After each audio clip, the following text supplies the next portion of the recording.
Gravar. Sim, está gravando já. E eu vou tentar compartilhar a tela agora com vocês. Aí vocês vão me dizer se estão conseguindo olhar a tela, tá bom? Eu vou Ok. conversar com a galera aqui do primeiro ano, mas não vai ser tão longo, não se preocupem, viu, Nath? Quem mais estão aí acompanhando, que é de outra. Opa, de outra série. Só um momentinho. Gente, eu quero compartilhar. Peraí, agora vai.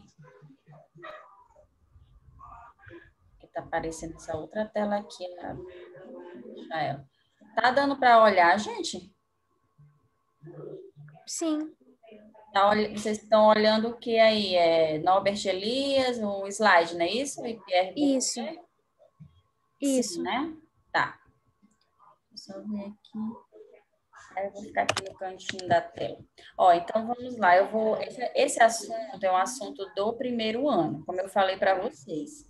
Mas aí, como eu tenho que deixar só uma live para todos, eu dou aula para todas as salas, eu vou começar a conversar aqui com vocês, o assunto, quem foi entrando aqui no primeiro ano vai vendo, depois vai ficar gravado, aí eu passo para o segundo ano e terceiro. Segundo e terceiro ainda será o mesmo conteúdo, mas não aquele que a gente finalizou a prova, que é o conteúdo dessa semana.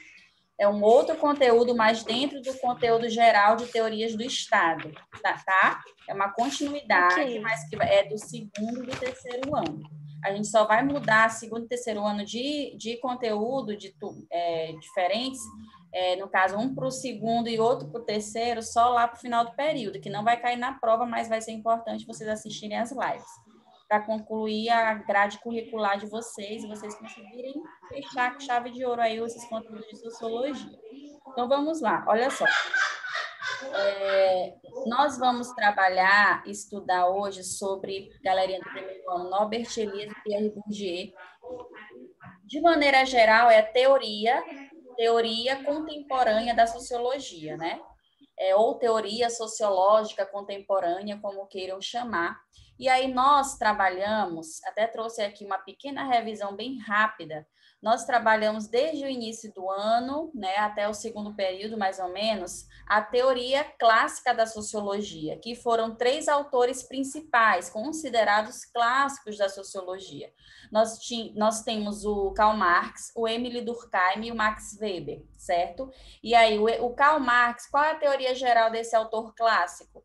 Né, que os indivíduos inseridos em classes sociais, eles são inseridos por um fator econômico. Então, Marx vai analisar a realidade a partir do viés econômico da sociedade. Como que a sociedade produz, a forma como ela produz é que vai determinar o tipo de sociedade. Isso que Marx dizia de uma forma geral na sua teoria.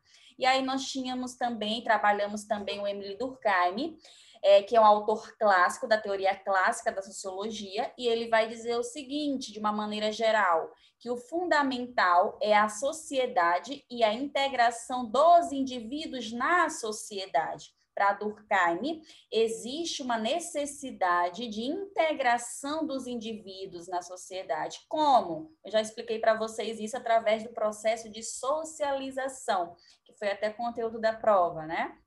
E aí, através desse processo de socialização, que o indivíduo consegue se integrar na sociedade, mas ele se integra quando ele internaliza e obedece às regras sociais que as instituições impõem, a escola, a família também, tá? E aí nós temos também a teoria, né, que nós estudamos do Max Weber, que vocês já viram. E aí, para Max Weber, só ver aqui esses participantes que tem a admitir aqui. Desculpe, gente, porque tem gente que vai chegando e eu não estou vendo aqui. Se tem que rapidinho. Vou admitindo aqui para a galera entrar. Então, observe, Max Weber, vocês estudaram comigo, né? E este autor, ele dizia de uma maneira geral que os indivíduos e suas ações sociais, elas são os elementos constitutivos da sociedade, tá? Entendido até aqui? Alguma dúvida? Ficou alguma dúvida, gente, quem está aí do primeiro ano sobre esse conteúdo da teoria clássica sociológica, que são esses 3 autores, nós já trabalhamos, né? E aí, só para vocês não embaralharem a cabeça, a mentezinha de vocês, eu trouxe essa revisão básica, né? De que autores são clássicos, quais os autores com mais contemporâneos, porque é importante cair no vestibular também, para quem tem o interesse de fazer o vestibular, esses autores despencam, na verdade, né? E aí nós temos conteúdo já novo, a sociologia contemporânea, autores mais atuais. Não é dizer que não vamos considerar que Marx, Durkheim, Weber são autores, por serem clássicos, autores que não têm mais a sua importância. Tem sim. E sempre na sociologia, a galera que é do primeiro vai ver no segundo e terceiro ano algo desses autores. Alguma base vocês têm que ter. Por isso que a gente começa por esses autores para chegar nos outros, né? Que são os contemporâneos, que os clássicos são base para os contemporâneos. E aí nós temos 2 autores que estarão na prova de vocês, tá? Galerinha aí do primeiro ano, que é o Norbert Elias e o Pierre Bourdieu. Nós vamos falar hoje apenas do Norbert Elias. E aí, para Norbert Elias, né, assim como Bourdieu, qual foi, digamos assim, o que eles mais se interessaram de estudar na sociedade, no seu campo de estudo sociológico? Havia preocupação desses autores de analisar a relação entre indivíduo e sociedade também. Professor, é a mesma coisa dos outros? A mesma preocupação? Sim, tanto do Marx quanto do Weber, só que de maneira diferente. Então, Norbert Elias, por exemplo, ele vai querer estudar a relação entre sociedade e indivíduos, só que de uma maneira diferente, a partir de um olhar diferente, de um método diferente, certo? E aí nós temos, por exemplo, o seguinte: para Norbert Elias, observe bem, para Norbert Elias, e aí a partir do conceito de configuração, que eu vou já explicar melhor para vocês o que é, ele vai deter o seu estudo, concentrar o seu estudo no seguinte, ao afirmar que a relação entre indivíduo e sociedade, ela é uma relação mútua, é uma relação interdependente. Como assim, professora? É uma relação que se estabelece ali com um elo de ligação. Eu não posso querer entender o indivíduo sem entender o todo, né? Onde o indivíduo está inserido, de que cultura o indivíduo faz parte, quais os aspectos da vida social daquele indivíduo. Então, Norbert Elias, ele vai entender a sociedade não como uma sociedade que está fora, né, ou além dos indivíduos, mas uma sociedade que faz parte e que é constituída pelos indivíduos. Ficou claro até aqui a noção geral de Norbert Elias? Sim, se não ficou, podem falar, tá? E aí ele vai discutir a impossibilidade do bem-estar e a felicidade individual e uma sociedade livre, que ele vai dizer, né, que esse bem-estar dos indivíduos, ela vai depender de uma sociedade que seja livre de conflitos. Lembra muito Durkheim, né, gente? Quando Durkheim dizia, olha, para que a sociedade caminhe de uma forma harmônica e coesa, é necessário que os indivíduos se integrem e se ajustem às normas sociais. E assim mesmo Norbert Elias vai detalhar, né? E aí vão ter algumas obras dele, clássicas, vou já mostrar para vocês, mas vou já adiantando que são 2, o processo civilizador e a sociedade dos indivíduos. E aí nós vamos trabalhar 2 conceitinhos aí, além de configuração, que é o que é civilização, o que ele tratava desse processo civilizador, o que ele quis dizer com isso, né? Que é algo muito trabalhado na categoria, na teoria deste autor, como categoria. E aí sim, para Norbert Elias, as instituições, certo? Como família, escola, Estado, estão ou devem estar, pelo menos, como a serviço da felicidade e do bem-estar de todos, certo?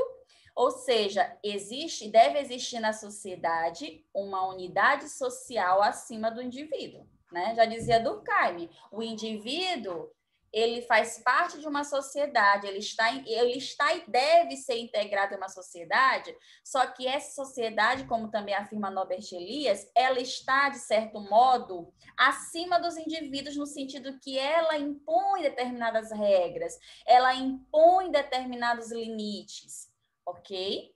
E aí nós temos a relação indivíduo e sociedade, né? Instituição, indivíduo, tá? Os indivíduos podem possuir características o quê? Humanas, como falar, pensar, amar. E tudo isso é natural? Não, faz parte de um processo de construção social. Nada é natural para a sociologia. Existe um processo de construção social que o indivíduo se adequa, que o indivíduo aprende. E aí nós vemos como que ele também vai afirmar, o Norbert Elias, que só é possível trabalhar, estudar e divertir-se em uma sociedade que tenha uma história. Daí no seu livro, O Processo Civilizador, depois vocês podem pesquisar, quem quiser baixar na internet também.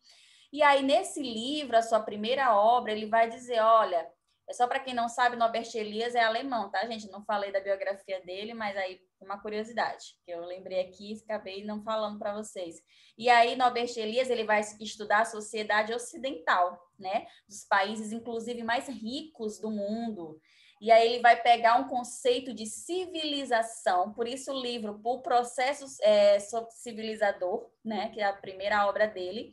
E nessa obra ele vai estudar esse termo civilização, mas para isso, para entender como que os indivíduos eles estavam, né, começavam a se ingressar num processo de civilização, ele precisava entender a história, né, do próprio conceito. Então aí ele vai descobrir que o termo civilização, que vem de vem de uma palavra francesa, né, de origem francesa, e aí ele vai descobrir que esse termo surgiu de um tratado, né, de Erasmo, inclusive, que é uma obra em que é dividida em 7 capítulos e que lá vai versar como que os indivíduos deveriam se comportar em determinadas ocasiões. E aí ele vai começar a destrinchar na sua obra o seguinte, no livro O Processo Civilizador, como que os indivíduos na história eles vão ajustando as suas emoções, vão formando o seu autocontrole. Aí você vai entender agora comigo o que ele quer dizer com isso, né? Que ao longo da história do processo de civilização da sociedade ocidental exclusivamente, que foi a que ele estudou, ele vai dizer, olha, os indivíduos têm emoções, os indivíduos têm aversões. E isso é construído, como eu falei para vocês, que nada é natural. Aí eu vou falar para vocês aqui, eu quero que alguém me diga, que interaja comigo, para você entender o que é civilização no conceito, né? Ou configuração social, que é esse conceito aqui que eu botei para vocês, tá? Configuração social, e dentro desse processo de civilização que o Norbert Elias estudou, das sociedades ocidentais, eu quero que vocês, para entenderem, me digam o seguinte: o que vocês, ao ouvir, né, sentem ao ouvir eu dizer assim, algumas expressões. Observe: catarro, cocô, né? Vamos ver, arroto, arrotar, né? Algumas dessas expressões. Lamber os dedos sujos de gordura. Então, essas ações que algum indivíduo pode fazer, e faz porque tem a necessidade fisiológica, mas faz de uma forma diferente, talvez, de você. Mas você, ao ouvir essas expressões, né? Ali, meleca, catarro, cocô, arrotar, né? E aí vai. O que vocês, alguém poderia me dizer, o que vocês, tem alguém aí do primeiro ano? Se não tiver, alguém pode também interagir comigo, seja do segundo ou terceiro. O que vocês sentem ao ouvir essa palavra? Ou o que vocês acham quando eu falo isso? Se eu não estivesse dando um exemplo, eu estivesse apenas falando. Natália arrotou. Ah, Natália tá lambendo os dedos, né, sujos de gordura. O que que vocês pensariam, né, dela, o que que vocês pensariam, sentiriam ao ouvir essas expressões? Será que é comum para vocês? O que que vocês podem me dizer sobre isso? Alguém poderia participar e interagir? Qual o sentimento de vocês ao ouvirem essas expressões? O que que vocês acham? Vou facilitar. Professora, Oi. particularmente bem estranho, claro, porque nos é ensinado justamente o contrário, né? Que essa questão de lamber os dedos dessa maneira seria falta de higiene, algo que é totalmente diferente do que nos é ensinado, né? Pelos nossos pais, pelos nossos familiares, então soaria bem estranho, totalmente diferente, né? Do que é feito, né? Muito bem. E aí, muito bem, Natália, nós aprendemos, ou até mesmo às vezes, outros termos, não é isso? Às vezes também aprendemos na nossa cultura, né? Estou falando aqui que nós fazemos parte de culturas semelhantes, não iguais, mas semelhantes aqui, né? Cada um de nós. E aí, nós aprendemos que arrotar na mesa é falta de educação, né? Colocar o dedo no nariz quando estiver falando com alguém, coisas do tipo. Então, o Norbert Elias, ele começou a estudar esses pequenos detalhes, né? Essas pequenas atitudes que as pessoas costumeiramente, antes do processo de civilização, que nem sempre existiu nem sempre existiu o que nós entendemos por civilização, na verdade. Isso aí foi uma construção. E aí o Norbert Elias vai buscar na história, né, para entender como é que os indivíduos começaram a se ajustar ao que é dito pela sociedade ou considerado como civilizado e não civilizado. E aí justamente que ele vai dizer, olha, nesse processo de civilização, inclusive, a partir desse tratado, né, eu não me lembro bem a data, de 1500 alguma coisa, já do século XVI, por aí, que surgiu e ele foi ver, né, como que já começavam a ter, algumas pessoas começavam a deliberar e digitar o que era civilizado e o que não era. E se você se enquadrasse ao que era civilizado, ou dito ou tido como civilizado, aí você fazia parte de um grupo social ali, né, que era moderno e tal, e outros seriam bárbaros. Daí vai sempre existir as divisões em quem é educado, quem não é considerado educado, e isso vai se perpetuando ao longo dos anos e séculos. E ele vai dizer que a capacidade de nós nos adequarmos às normas ali, inclusive desse processo civilizador, faz parte do autocontrole que o indivíduo começa a ter. Porque nós temos os nossos sentimentos e emoções. Por exemplo, a questão da fome. Fome é natural, mas a forma como eu vou me alimentar é cultural, é aprendido, né? E aí a gente fala isso desde o primeiro ano. Vocês que já são aí do segundo e terceiro já ouviram falar nisso na socialização, né? Nós vamos aprendendo. Então, o Norbert Elias, ele vai trabalhar essas categorias, né, do que é ser civilizado, né, e vai tratar a sociedade a partir de conceitos como configuração social, certo? Para analisar o quê? A relação entre indivíduo e sociedade. E aí, para finalizar aqui com a galera do primeiro ano, nós temos esse conceito de configuração ou figuração, tá? Tanto faz, ou figuração ou configuração social, que é como que a sociedade ela está apresentada, né? A partir desses processos de civilizatórios, a partir do processo de construção social, que tudo é um processo, ele vai afirmar.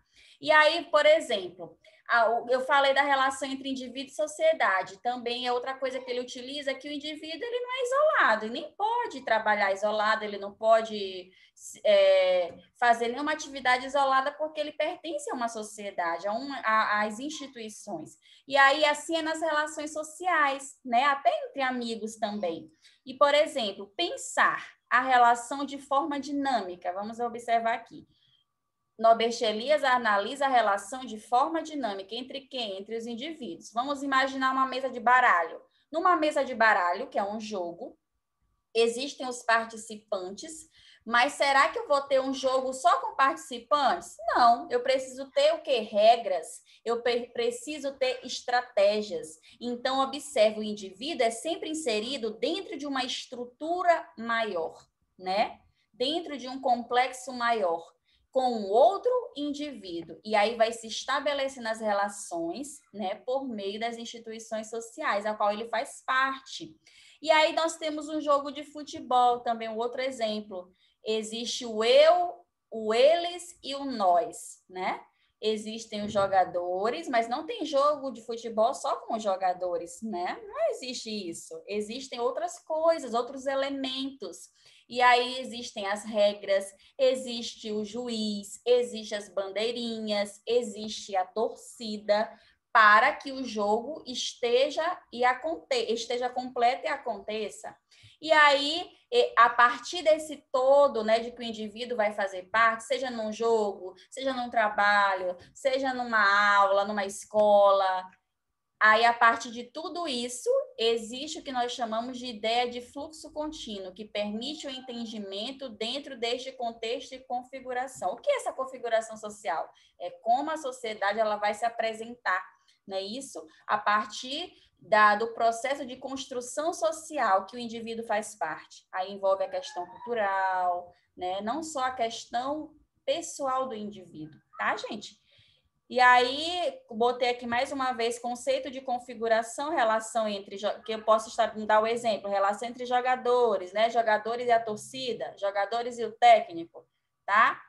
Todos e a regra. Então, não existe jogo sem regra e tudo é uma estrutura, faz parte de uma estrutura. Fora desse contexto, não há jogo de futebol, não é isso? Então, observe, no grupo social é assim, não há separação entre indivíduo e quem? E sociedade.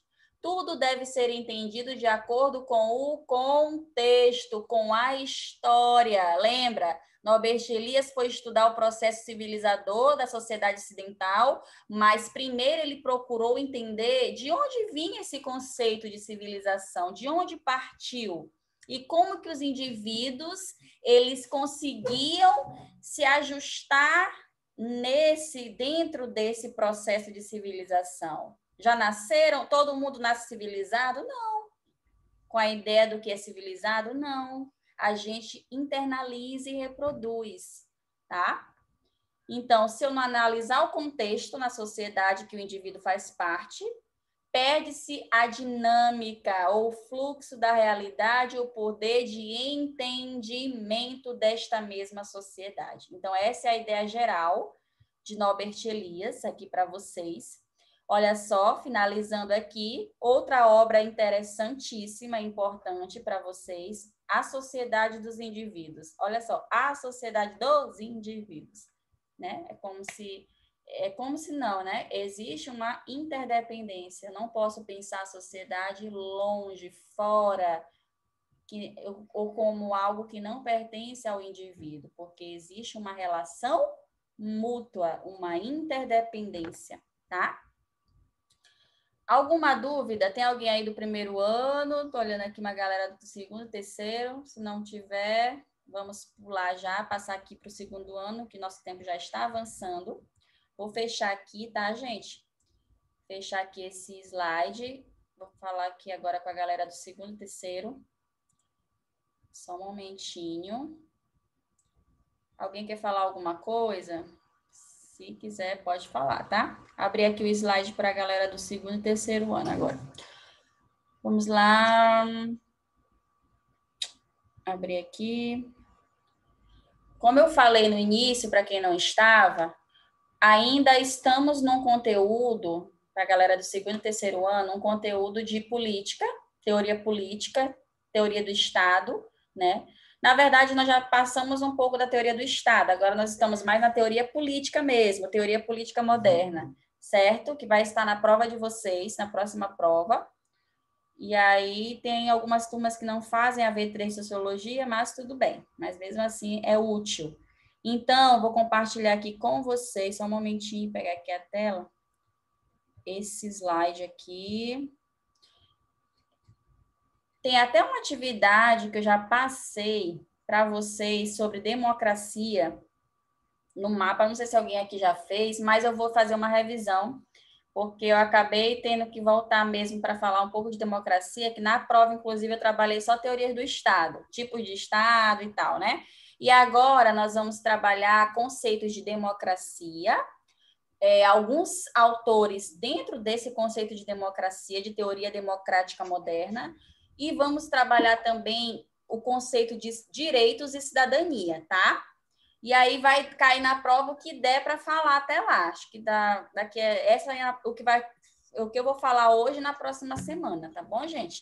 E aí vamos lá. E aí, até o final do período, a gente conclui com o nosso conteúdo todo, que ainda vamos trabalhar movimentos sociais, e com terceiro ano e segundo E ano, professora, da religião. Oi, diga.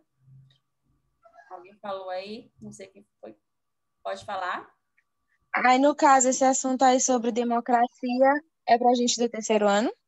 Terceiro e segundo ano. No caso, esse assunto aí sobre democracia também para nós do terceiro ano, né? Isso, é como eu expliquei. Aí retorno a dizer, torno a falar para vocês. Na prova, vai cair o mesmo conteúdo para segundo e terceiro ano, porque assim, eu decidi trabalhar poder, política e Estado, que é muito extenso, tanto no segundo, não só no terceiro ano, mas no segundo também, né? E aí, o que vai acontecer? Coincidiu de ser no mesmo período, né? E aí foi. E o seguinte, quando finalizar esse tema aqui, esses slides, tudinho, já vai estar no final do período, mas vai dar tempo da gente ver o que falta, que é terceiro ano vai ver ainda movimentos sociais, que é menor, bem pequeno, bem menor que esse tema aqui, que foi de Estado, né, que foi bem amplo, e segundo ano, eu estava olhando até na grade do IEMA, e eu vou trabalhar com o segundo ano o Sociologia da Religião, né? Eu acabei meio que invertendo, era até para eu pensar em ter trabalhado logo depois que eu trabalhei cultura, né, sociologia da religião, mas não tem problema, tá? Dá quase no mesmo. Porque a gente falou de cultura, aí falava logo de religião, mas eu vou trabalhar do mesmo jeito. E aí eu decidi logo trabalhar Estado com eles também, com o segundo ano. Aí coincidiu de estar terceiro e segundo ano, mesma coisa. Então vamos lá, para adiantar aqui. Alguma dúvida? Alguma mais sobre o conteúdo? Não, né? Então, assim, gente, Não. o conceito de democracia. Eu não posso falar de Estado, de política, né? Já falamos de Estado, agora vamos falar mais especificamente da política, né? Teorias políticas, sem falar de democracia, né? Então, é um conteúdo que cai em prova, é um conteúdo que também está na grade de vocês, tá? E cidadania também. Então, nós vamos falar o que é democracia. Alguém gostaria de comentar, só resumidamente, o que é democracia? Eu trouxe aqui no slide para vocês. O que está dando para enxergar, gente? O que é democracia aqui? Está? Sim. O que é democracia? Democracia, tá? Deriva do vocábulo do grego, vem da palavra grega kratos, né? Demos e kratos. Demos quer dizer povo, kratos quer dizer poder. Então, toda vez que vocês ouvirem falar em democracia, eu estou falando, né? Quando eu falar em democracia, você ouvir, um governo democrático, né? Um país democrático. Eu estou falando que eu tenho ou estou em um país, né? O Brasil é um país democrático. Estou dizendo que eu estou em um país em que o poder está centralizado nas mãos de quem? Do povo, né? Em tese, seria do povo. E aí, o conceito de democracia, tá? Como o poder do povo surgiu, como sempre a gente tem resgate histórico, surgiu onde? Na Grécia Antiga, tá, gente? Há muito tempo atrás, né? Muitos séculos atrás. E aí, o conceito ele foi se modificando. Nem sempre o conceito de democracia ele deteve, né, o mesmo sentido ao longo dos séculos. Quando ele surgiu, né, ele tinha suas limitações, por exemplo. Aí eu trouxe aqui para vocês, né, nesse slide, demonstrando nessa figura aqui, que existia um espaço lá na sociedade da Grécia Antiga,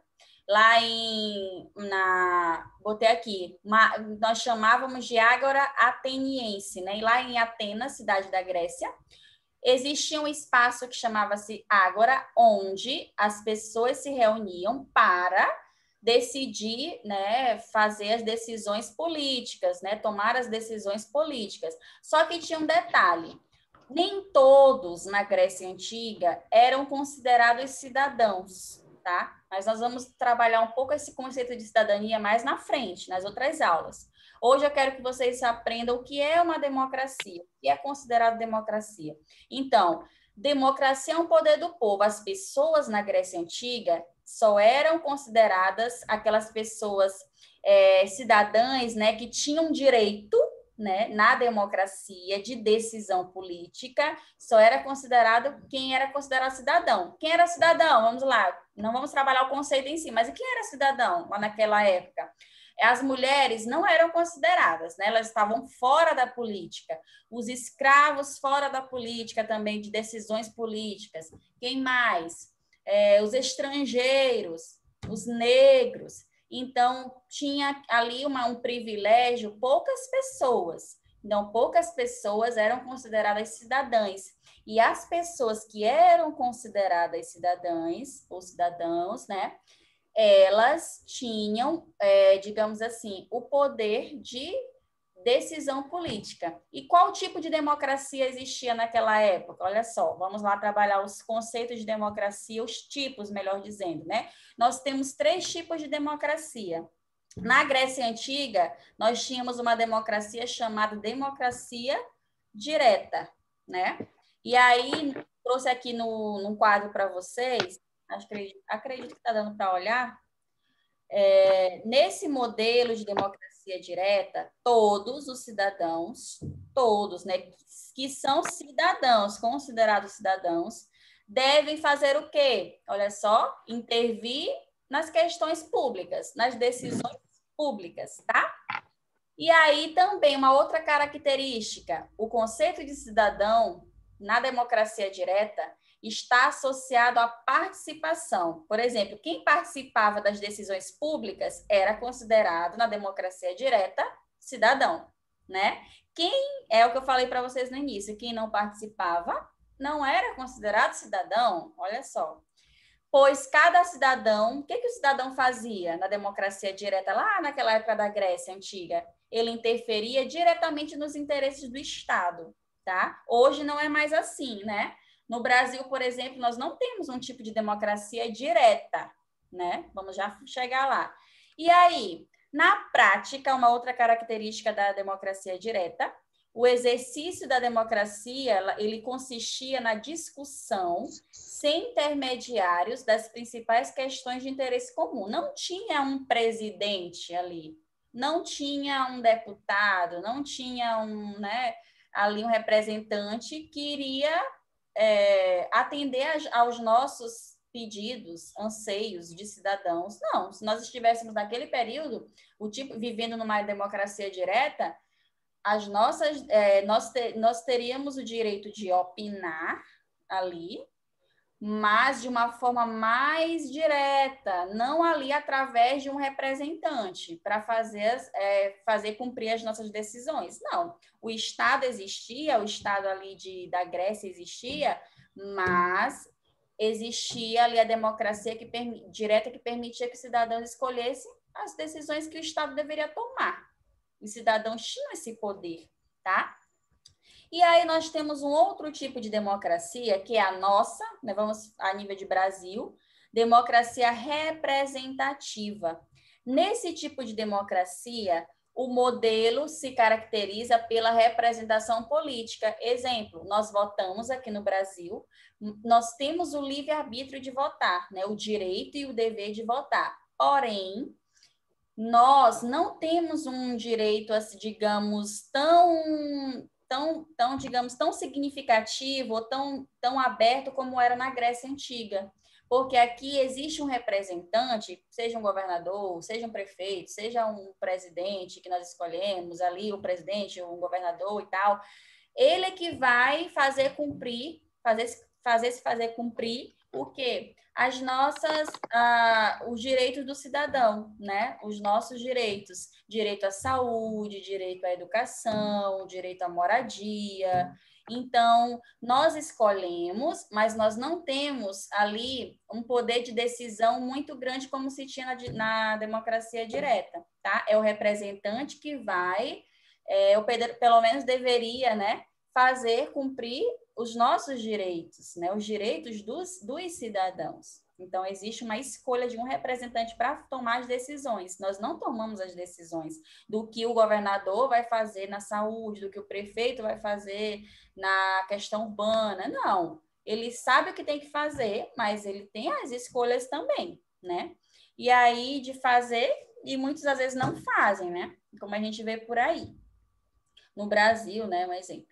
Então, aqui, outro exemplo de característica dessa democracia representativa, além de ter uma figura representando o povo, tem-se também as deliberações coletivas, né, que elas não são tomadas diretamente, já falei, pelos cidadãos, mas por pessoas eleitas. Aí nós temos a participação dos cidadãos, ela é indireta, periódica, porque não acontece todo ano, todo mês, não é todo mês que a gente escolhe um representante, é formal, né? Também, porque para votar eu preciso de um documento, eu preciso estar ali correta com as minhas obrigações legais, jurídicas, né?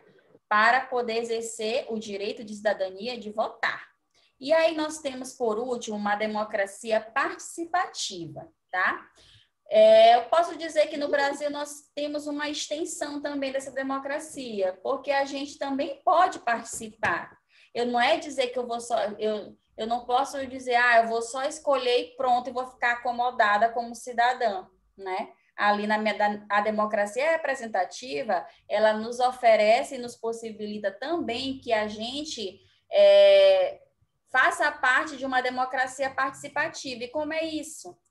Quando nós, enquanto cidadãos, cobramos os nossos direitos. E aí, cada vez mais, a partir de movimentos sociais que buscam, né, melhorias de qualidade de vida para determinadas classes sociais, cada vez mais tem se aberto mais essa questão da democracia participativa, essas instâncias da democracia para que os cidadãos possam atuar ativamente, mais ativamente na política, nas decisões políticas. Olha, hoje nós temos acesso, por exemplo, por meio da internet, a orçamentos do governo, se a gente quiser saber onde que está sendo empregado o nosso dinheiro, né, o dinheiro público, em que está sendo empregado, quanto está sendo empregado. Tá? Então, a gente tem um poder também de participação, não diria tanto de decisão, mas mais participação maior que até uns anos atrás. Então, a democracia participativa ela tem ganhado espaço nas sociedades, principalmente nas sociedades ditas que têm uma democracia representativa. Então, eu posso estar acompanhando e devo, enquanto cidadã, o que o governo está fazendo, o governo federal, estadual, o poder executivo como um todo e assim por diante, tá? E aí, essa democracia, ela nem sempre existiu, como eu falei para vocês, foi fruto de lutas, de movimentos, né? E aí, em determinadas sociedades, para alcançar esse objetivo de participação maior, tá? E fazer com que os cidadãos não fiquem no comodismo. E aí surgiu como uma forma de superação, como eu falei, das deficiências do sistema representativo, né, que também tem as suas fragilidades, por isso era necessário e viu-se a necessidade de participação dos cidadãos mais ativamente na política. Visa também ampliar a participação social nos assuntos públicos, reduzir a distância entre representantes e os representados, baseia-se na articulação de grupos sociais em rede, que, por meio de reuniões, discutem e votam propostas que orientam as ações governamentais. Então, hoje, inclusive por meio da internet, existe uma facilidade muito grande, né? Da gente ter um acompanhamento do que está sendo feito, né? Com o nosso dinheiro, com os impostos que pagamos, e aí vai. Muita gente não sabe os seus direitos, né? Como cobrar, onde cobrar, mas não só através dos estudos, mas a internet também ela é um meio de nos orientar, tá? Quanto a isso. Então, nós temos mais aqui um slide. Eu não sei se vai dar tempo, temos mais só 5 minutinhos. Eu vou logo falar desse autor, porque eu já quero que ele caia na prova de vocês. Temos 5 minutos aqui. Teoria democrática moderna. Acho que até coloquei uma questão, gente, na prova, foi sobre Hobbes, adiantando aqui, Thomas Hobbes, tá?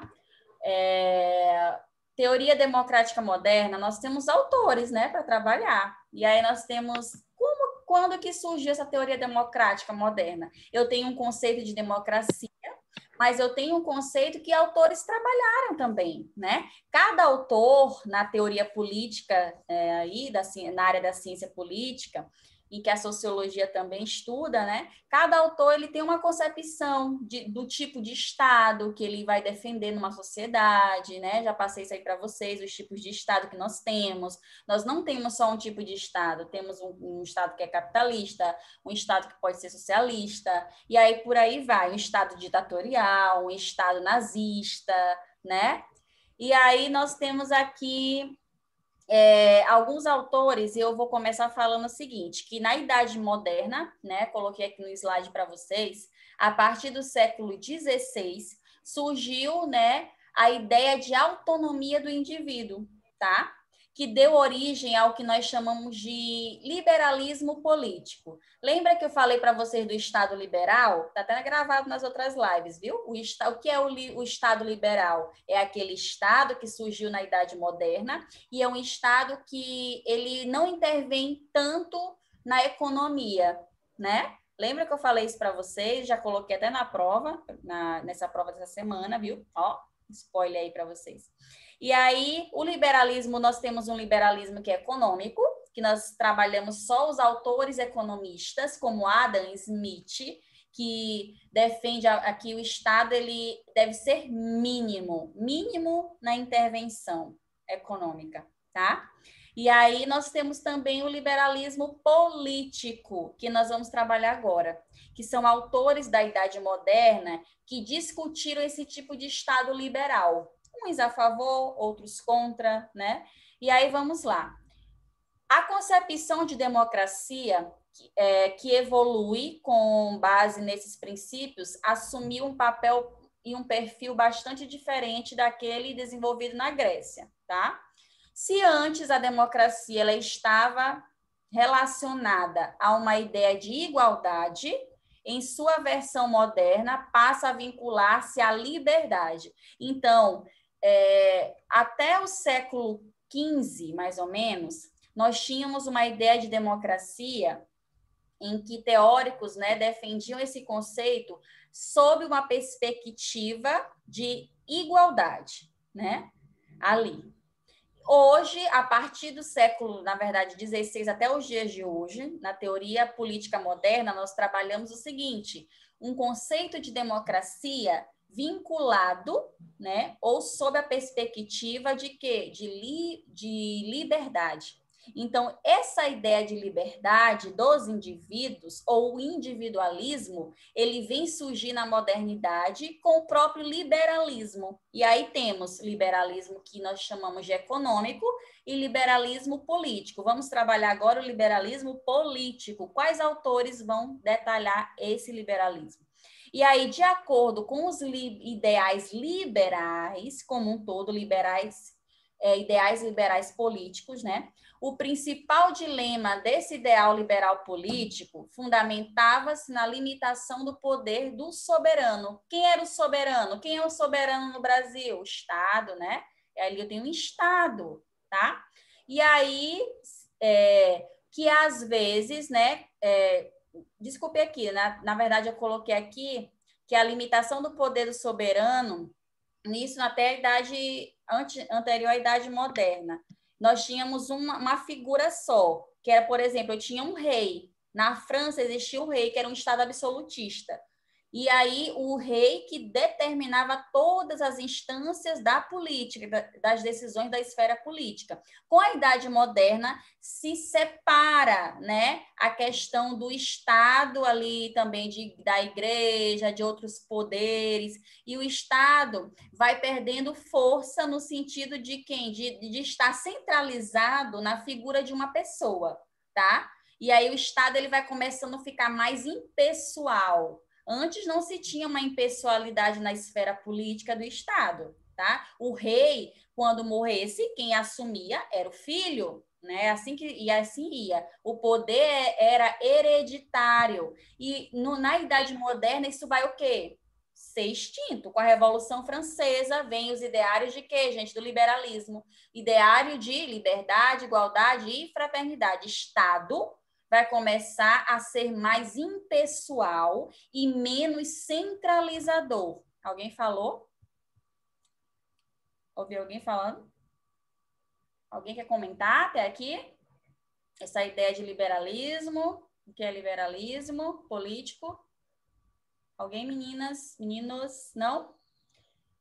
Olha, estão entendendo até aqui essa ideia de liberalismo? Que o Estado, no liberalismo, nesse tipo de liberalismo, né?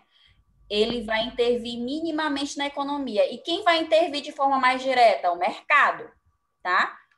As grandes empresas, certo? E aí, vamos lá. Nós temos um autor, olha que cara bonito, gente. Um autor chamado Thomas Hobbes, tá? Livro para leitura, para indicação desse autor.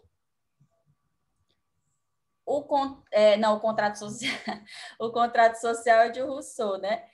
E vamos falar logo dele aqui. Então, da teoria geral de... O Leviatã é o livro dele, tá? Se eu esqueço aqui, o Leviatã, tá, gente? Quem quiser ler aí. Thomas Hobbes, ele é um autor da teoria política moderna e ele vai dizer o seguinte, que é necessário que o Estado ele intervenha em todos os aspectos da vida em sociedade dos indivíduos. Seja econômica, seja política, seja até social, o Estado ele é necessário na concepção de Thomas Hobbes, porque para alguns liberais, né, a partir da modernidade, alguns liberais como John Locke, né, até Hobbes, o liberalismo ele ainda não estava tão consolidado, liberalismo político, tá? E aí na teoria de John Locke começa-se a tentar se relacionar liberalismo e Estado e cria-se o Estado ali na concepção mais liberal da coisa, é a partir de John Locke, tá, gente? E aí, Thomas Hobbes, ele ainda vai ali lentamente analisando um Estado, defendendo um tipo de Estado, que ele tinha o seguinte, ele dizia que os indivíduos, se não existisse a presença do Estado mais ali centralizada ali para governar mesmo, para administrar, uma mão poderosa do Estado, se não existisse isso, iria acontecer o que ele chamava de guerra contra todos. Olha aqui, até selecionei para vocês. Essa guerra contra todos é quando o indivíduo, no seu estado de natureza, isto é, compartilhado do direito de agir, ir e vir do indivíduo, de fazer o que ele quer, né? É quando esse indivíduo ele passa dos seus limites, né? Então, o Hobbes afirmava que o Estado ele é necessário para garantir a ordem na sociedade. Cada autor tem uma concepção de Estado. Para Hobbes, o Estado ele é necessário para garantir uma ordem e impedir uma guerra de todos contra todos, porque, segundo ele, o homem, ele na sua natureza, no seu estado ou condição de natureza, ele é mau mesmo, ele não tem muitos limites, ele pode fazer o que bem ele quiser, né? Imagine se não tivesse Estado. E aí, o que vocês acham?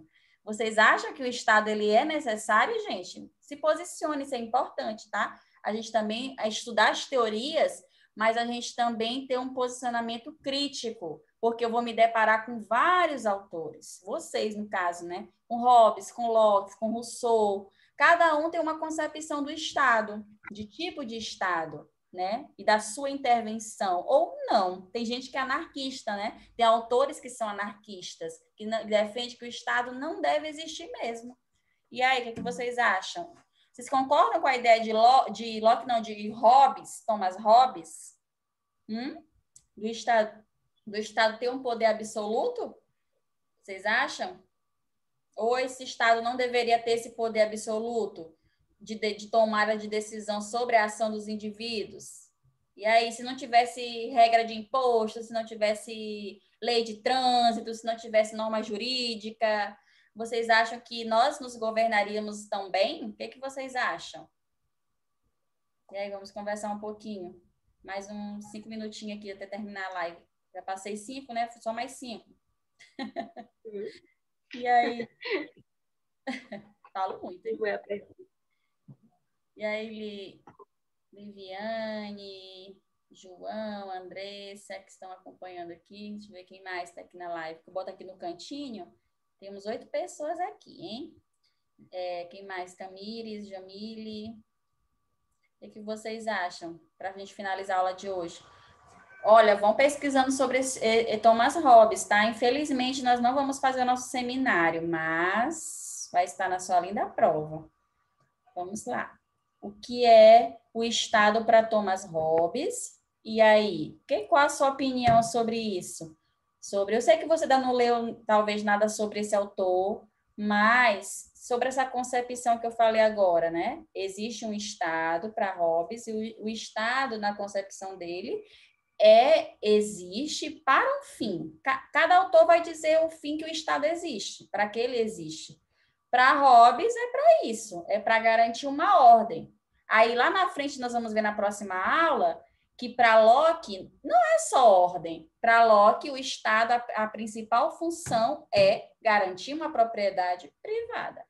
Por isso que Marx se revoltou depois aí com esses liberais, que ele já tem uma outra concepção, né? Já tinha uma outra concepção de que esse negócio de garantir propriedade privada era conflito e tal, né? É uma concepção marxista. E aí, gente, vamos finalizar a aula. Alguém quer... Gente, vocês não querem falar nadinha, não? Tá tão chata a aula assim, é? Eu sei que vocês talvez não gostem muito de teoria política. Não sei se alguém gosta, né? Eu acho muito legal. Não gostava antigamente, mas hoje já gosto. Comecei a gostar de um período na faculdade, na verdade. Eu estagiei numa disciplina de teoria política. E aí, gente? Ninguém quer falar nada mesmo, não acredito. Vamos encerrar nossa aula assim. Não acredito que vocês não querem falar nada. Alguém fala pelo menos o que entendeu da aula de hoje. Vamos lá. Estou com saudade de vocês, gente. Será possível? Vocês não estão com saudade de mim? Nossa. E aí? Sei que tem gente que gosta de falar aqui. Vamos lá. O que vocês entenderam da aula de hoje? O que é democracia? Quais são os tipos de democracia? Qual autor nós trabalhamos na teoria da democracia moderna? O que esse autor vai dizer sobre a concepção de Estado? Né? Só cara bonito aqui, ó, para vocês estudarem. Ninguém quer falar, né? Tá certo. Então, gente, a gente vai encerrar por aqui, tá? E aí eu já vou passar a atividade para vocês no mapa para a próxima semana sobre o que nós vimos hoje, tá? Quem não assistiu vai ficar gravada a aula, mas espero a participação de vocês na próxima quarta, não percam, tá bom? Beijinho, beijinho, tchau, tchau, um abraço bem forte, se cuidem. Prazer ver vocês aqui na minha live, tá? Voltem sempre para estar aqui, tá?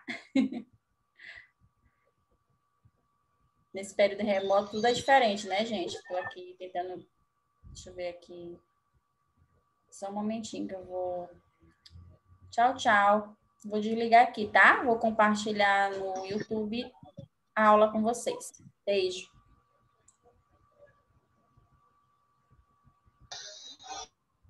Tchau, professora. Beijo. Tchau, tchau. Tchau. Tchau.